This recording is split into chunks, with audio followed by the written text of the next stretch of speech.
ಸರ್ಕಾರಿ ಕೆಲಸ ಕೊಡಿಸುತ್ತೇನೆ ಎಂದು ನಂಬಿಸಿ 30 ವರ್ಷಗಳ ಹಿಂದೆ 200 ರೂಪಾಯಿ ಪಡೆದು ಮೋಸ ಮಾಡಿದ ಆರೋಪಿ ಬೈತೂರಿನ ಮಯ್ಯಾಡಿಯ ಬಿಕೆ ರಾಮಚಂದ್ರ ರಾವ್ ಎಂಬಾತನನ್ನ ಉತ್ತರ ಕನ್ನಡ ಜಿಲ್ಲೆಯ ಸಿರ್ಸಿ ಗ್ರಾಮೀಣ ಠಾಣೆ ಪೊಲೀಸರು ಬಂಧಿಸಿದ್ದಾರೆ. ಸಿರ್ಸಿಯ ಬಿಳಿಗಿರಿ ಕೊಪ್ಪದ ವೆಂಕಟೇಶ ಅವರಿಗೆ ಪದವಿ ಓದುತ್ತಿರುವಾಗ ರಾಮಚಂದ್ರನ ಪರಿಚಯವಾಗಿತ್ತು. ಆತ ಸರ್ಕಾರಿ ನೌಕರಿ ಕೊಡಿಸುವುದಾಗಿ 200 ರೂಪಾಯಿ ಪಡೆದು ಕೆಲಸ ಕೊಡಿಸದೆ ವಂಚಿಸಿರುವ ಕುರಿತು ಪ್ರಕರಣ ದಾಖಲಾಗಿತ್ತು.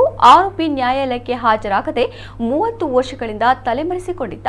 ಡಿವೈಎಸ್ಪಿ ಗೀತಾ ಪಾಟೀಲ್ ಮತ್ತು ಸಿರ್ಸಿ ಗ್ರಾಮೀಣ ಠಾಣೆ police inspector Manjunath M, PSI Santosh Kumar M, Ashok Rathod ಮಾರ್ಗದರ್ಶನದಂತೆ ಠಾಣೆಯ ರಾಘವೇಂದ್ರ ಜಿ ಮತ್ತು ಮಾರುತಿಗೌಡ ಬೆಂಗಳೂರಿನ ಬಳೆಪೇಟೆಯಲ್ಲಿದ್ದ ಆರೋಪಿಯನ್ನ ಪತ್ತೆ ಹಚ್ಚಿ ಬಂಧಿಸಿ ಕರೆತಂದಿದ್ದಾರೆ.